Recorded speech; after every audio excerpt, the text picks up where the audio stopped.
Welcome to another episode of Mike's Money Picks. Today on the podcast, we are in week 4 of the 2025 college football season, and we have got a Friday night slate. And so we are here to break it down for you. We're going to tell you what you can expect from both these Friday night games, as well as who needs to be in or out of your DraftKings and FanDuel's lineups on this 2-game slate. Now, I got to say, early reads.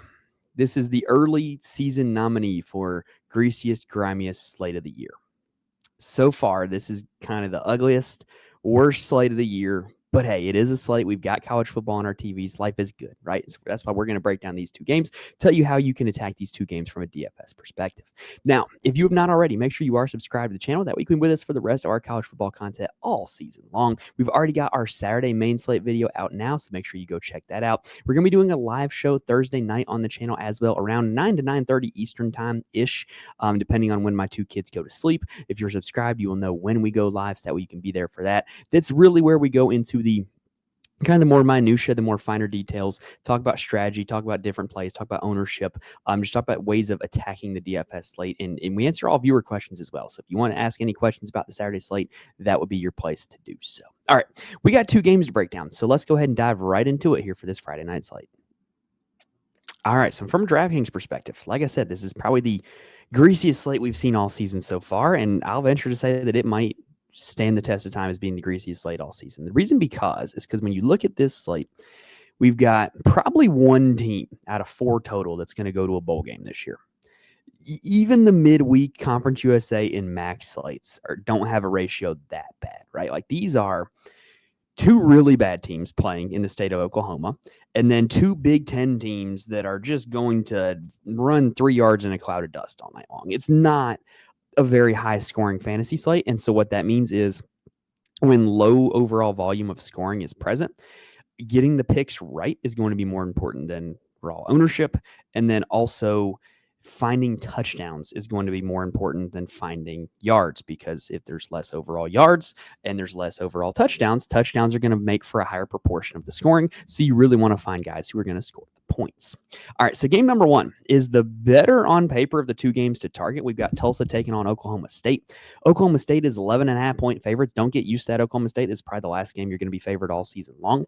Game total is 54.5, meaning the implied score is about 33-21 in favor of the Pokes. Now, on the Tulsa side, I think this is a great chance to upset their in-state rival. The last we saw of Oklahoma State, they were getting drubbed by Oregon 69-3. They barely beat, I shouldn't say barely beat, but they weren't overly impressive beating FCS Tennessee Martin in week 1. They have questions at quarterback, questions at wide receiver, questions all over the roster. And if you're Tulsa, this is a good opportunity to get like a program building win. So at the quarterback position for Tulsa, they have a returning starter in Kirk Francis. He's not great, but he's not terrible. He missed the most recent game against Navy. And in that game, Baylor Hayes was the starting quarterback. In that game, Baylor Hayes threw 37 passes. The offense was able to put up 23 points. He ran for a touchdown as well. 16 DraftKings points. Not great, but not terrible. Honestly, we need to know who's starting, obviously, between Francis and Hayes. But to me, this is one of the more targetable quarterback positions on the slate, because you know that this offense is going to have legitimate passing volume. You know that the game script is going to favor them passing if they're projected to be trailing.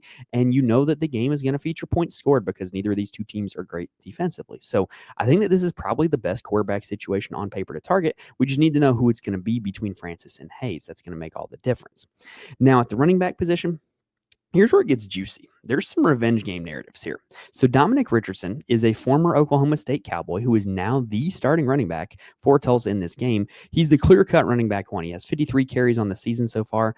All the other running backs have combined for 37, and that 53 carries on the season is significantly the most of any running back on this slate. He's a true workhorse, and he scored over 13 DraftKings points in every single game. Now, I don't know what to make of the matchups that they have played versus this one. Like, they've played legitimate opponents, New Mexico State and Navy, and he still put up some DraftKings points. I just think that you have a guy with projectable volume in Richardson, and he's going to look like one of the best running back plays on the slate, in my opinion. Now, The other two running backs do play. A.J. Allen is a Miami transfer. I thought he was going to be the starter for this team, but he really has played second fiddle to Richardson. And then Braylon Presley is another former Oklahoma State Cowboy. You may remember his brother, Brennan Presley, played in the slot for Oklahoma State.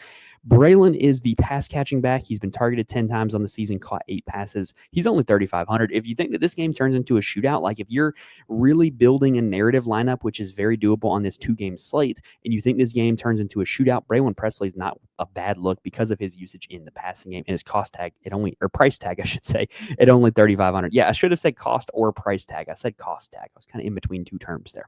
Anyway, rolling on to the wide receiver position. One of the best wide receiver players on the slate, one of the best wide receiver plays on the slate is Zion Booker of Tulsa. He is the slate leader in targets, 27 targets through 3 games. That is an average of 9 per game. Has scored at least 13 DraftKings points per game, and he's done that while only scoring 1 touchdown on the season. No matter who is at quarterback, he's going to be the wide receiver 1. And like we talked about with the quarterback position for Tulsa, this is a game environment that's going to see Tulsa throwing the ball. This is a game environment that is conducive to Tulsa throwing the ball. I'm all in on Zion Booker. He's going to make most, if not all, of my lineups here on this Friday night slate, because if you play just 1 or 2 cheap-ish guys, you can really get to whoever you want on this slate, and he's a guy that I'm certainly going to make sure that I have the salary to get to. Now, Micah Tease missed the last game against Navy, but he was the wide receiver 2 through 2 weeks. If he suits up for this one, he could be a very viable pivot play on the other side of Booker. You've also got Mekhi Miller, who is very low average depth of target, a volume-based guy. He's caught 9 passes so far this season, 4 in each of the last 2 games. If Tease does not play, he would kind of step into that wide receiver 2 role. I'm really not interested in anybody else on the roster aside from those 3, though. So Tease is definitely an injury that you're going to have to look out for as you're building your player pool, but Booker is the guy that we have the main priority interest in here. All right, now on the Oklahoma State side, they're a mess. They started the season with quarterback House Haney. The quarterback competition continued into week 1, and they were going to alternate snaps, and Haney looked really good in that game. Bad news is he got hurt. And so what you ended up with a situation was where Zane Flores won the quarterback battle by default, and he has not been great so far. Yeah, in that Tennessee Martin game, Haney was definitely outplaying Zane Flores, and Zane Flores only put up 6 DraftKings points in that game. So he hasn't done a whole lot in that game. And then in the Oregon game, he put up 0.08 DraftKings points, threw for 67 yards and 2 interceptions, negative rushing yards, no rushing upside for Flores. He's priced up at $7,500. His team has the highest implied total on the slate at 33. I want to be able to get here, but nothing that I have seen in terms of this guy actually playing football has indicated that he's worth playing. So you're kind of taking a leap of faith and hoping that, he's got a bye week under him. The Gundy offensive system is so prolific for quarterbacks. The Tulsa defense is really bad. Like, the situation is ideal for Flores, but what we have seen has just been bad quarterback play. So I think he's not the best quarterback play on the slate. If you were objectively ranking quarterback situations on the slate, he's number 1. But in terms of actual play, I don't know where he's at. He's certainly not 1.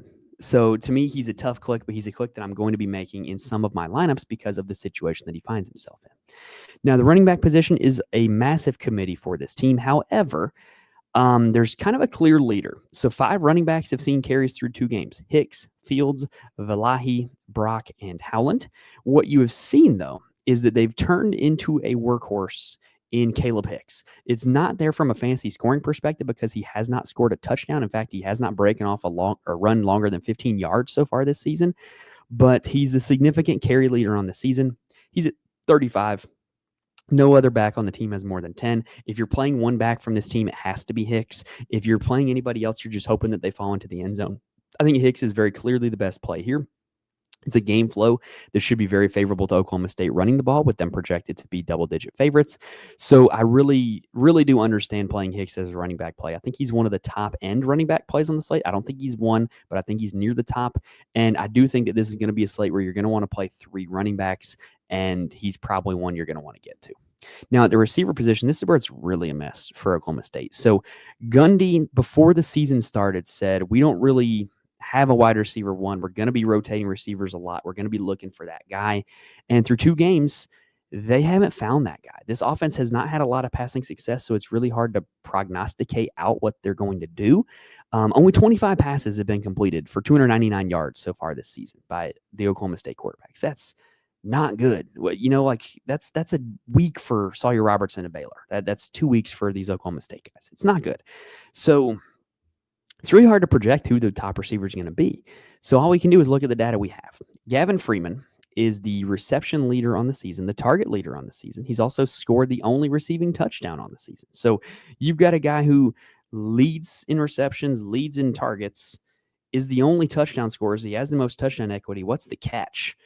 He hasn't caught a pass longer than 12 yards. This offense does not break off explosive plays very often. They're just not good at football right now. And Freeman, Oklahoma transfer, athletic guy, he's $5,800, and you're kind of like Zane Flores having to pay for him sight unseen. If you're playing anybody from this Oklahoma State receiving corps, that's my guy, but it's hard to feel good about, especially considering the second game. There's going to be 2 receivers that I really like in that second game. Now, the other guy I do think you want to consider is Terrell Davis. He's the big play guy as much as anybody could possibly be. He's caught a pass over 40 yards this season. He's second on the team in total targets behind Gavin Freeman.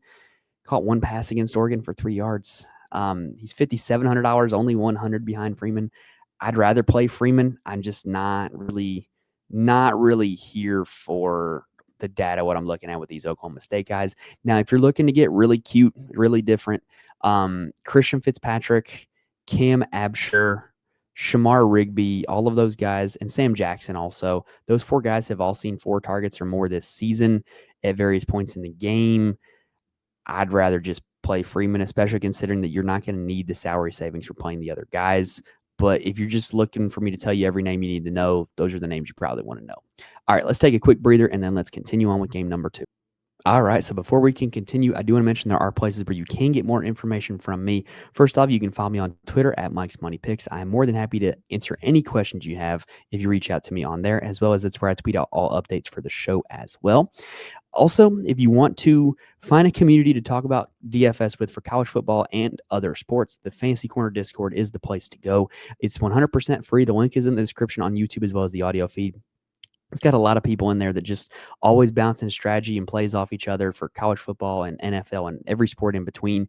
And it's also got a bunch of guys that are really good at finding out injury information quick. Generally, if there's a big injury news piece on Saturday, somebody has it in there, which is very helpful. And then also, it's just a blast to sweat it out and talk about the games together with the guys. So if you're looking for people to talk DFS with, I highly recommend it. But also, if you want to know who actually makes my college football DFS lineups, head on over to the Patreon, patreon.com/Mike's Money Picks.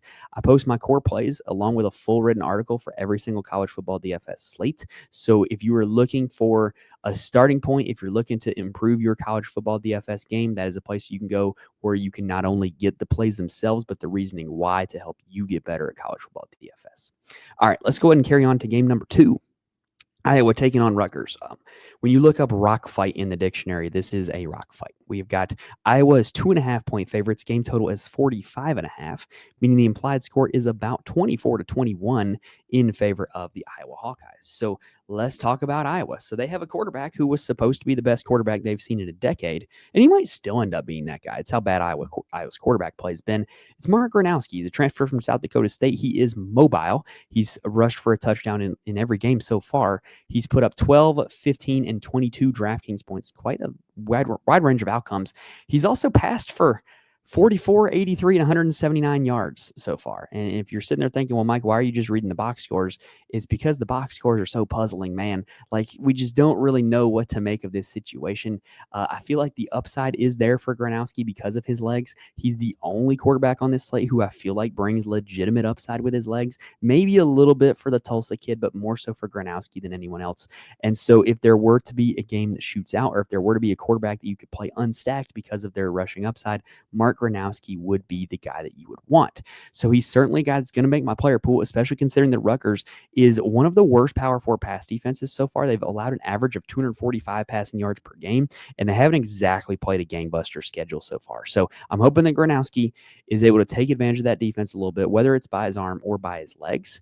What I do think might have an impact on Gronowski is the running back room.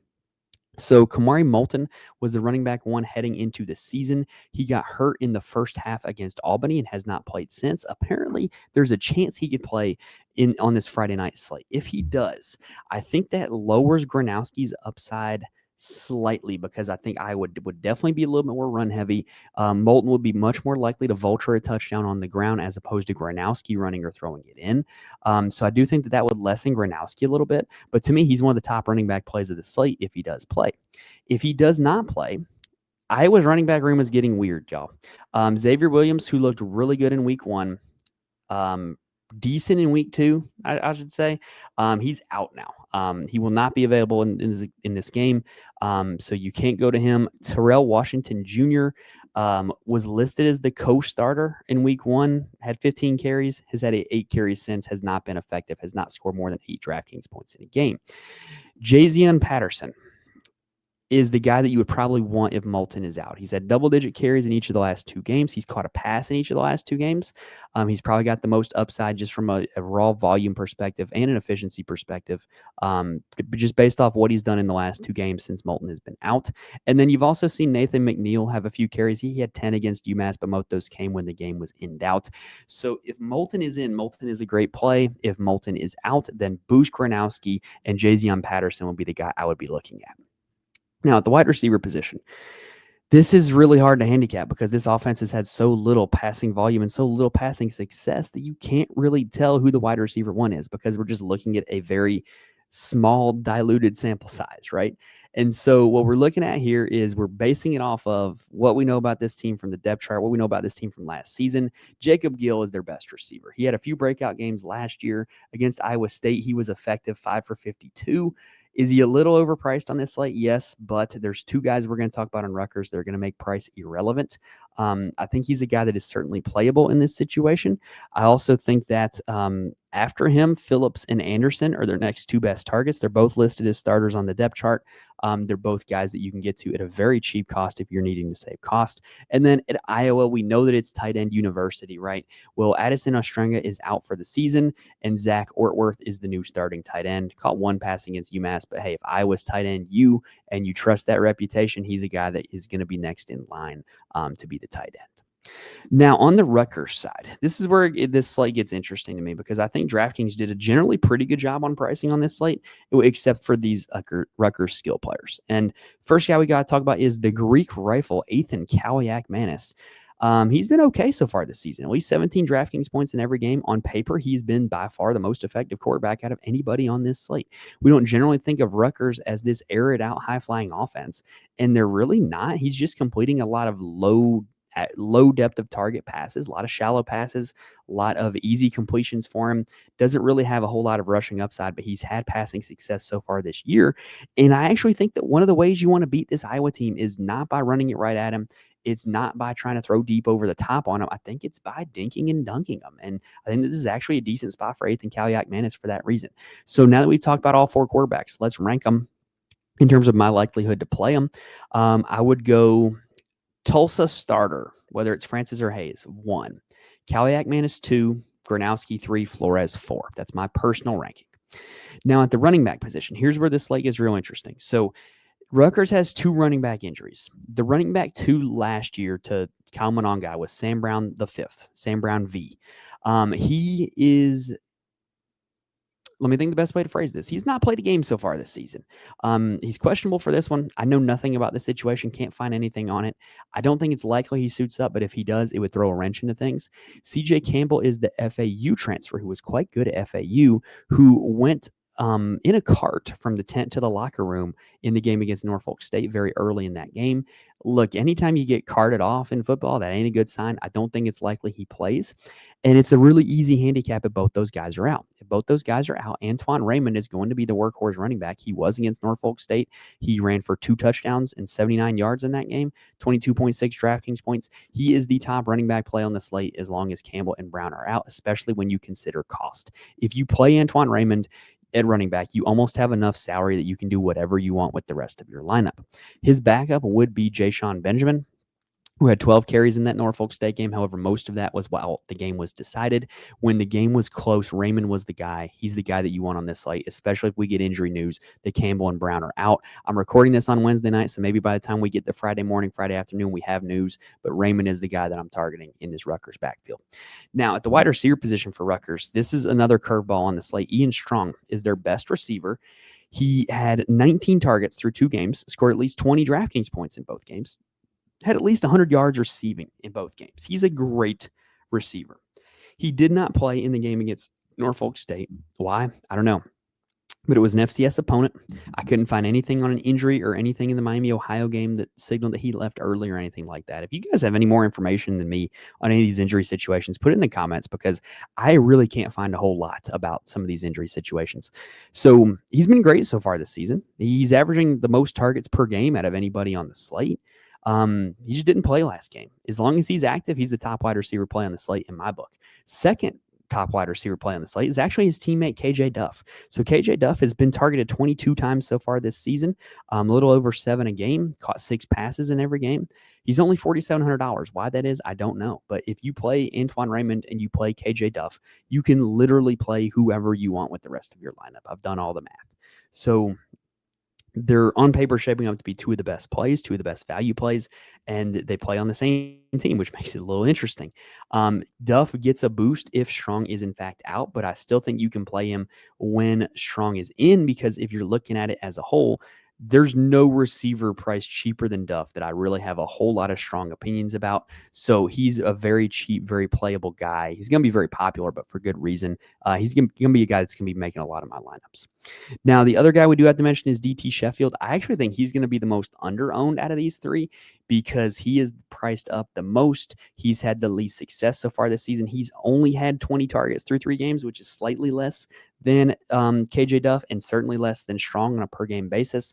And he doesn't make your lineup work as well as Duff does, right? So Sheffield is going to be a guy that you're going to have a little bit of ownership leverage on. He's certainly capable of ripping off big plays. He's certainly capable of having a big game.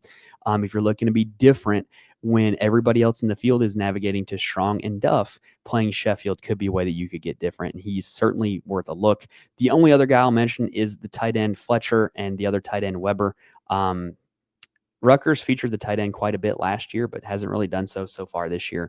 But those are the only other guys that are really going to play. They really do have such a condensed passing offense of Sheffield, Strong, and Duff, which also has me upping Ethan Kaliak-Manis because if you're playing Sheffield, Strong, and Duff and saying that they're the top receivers on the slate, some combination of the 3 of them, that is, then what you're saying is that Kaliak-Manis is going to be one of the top quarterbacks on the slate because his offense is so condensed from a passing game perspective that you know who's going to be scoring the points from the wide receivers. So I really do think that that's a solid stacking opportunity here. It's the stack that I'm most likely to play aside from the Tulsa guys because I really do think that Francis or Hayes, along with the wide receiver 1 Booker, is a very solid stack as well. All right, but that's going to do it here for this slate, y'all.